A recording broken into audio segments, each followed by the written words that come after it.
Live from the world's capital markets, here are the latest financial headlines brought to you by News Factory. Hello and welcome to Monday's Daily Financial Review. Here's what's making the headlines in the markets today.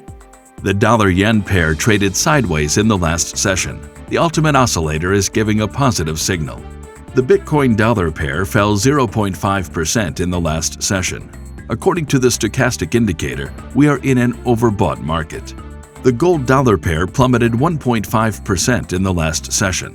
The Williams indicator's negative signal is in line with the overall technical analysis. The last session saw the oil rise 0.9% against the dollar. According to the RSI, we are in an overbought market. Coming up, the choices from our chief analysts for today. A day after logging multi-year highs, oil prices continued to climb to close out the week, with U.S. benchmark crude on track to score an 8th weekly gain in a row. American coal miner Benz Creek has announced plans to float on the alternative investment market, AIM, of the London Stock Exchange this month.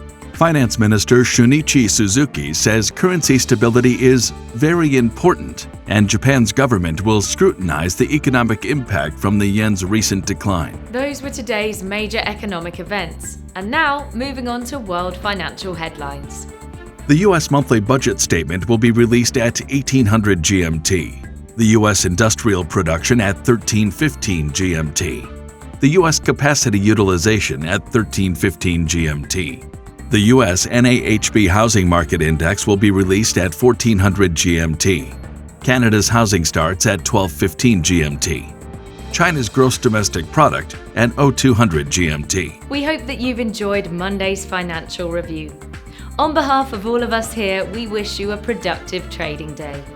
Be sure to join us tomorrow morning for the latest news and events from the financial markets.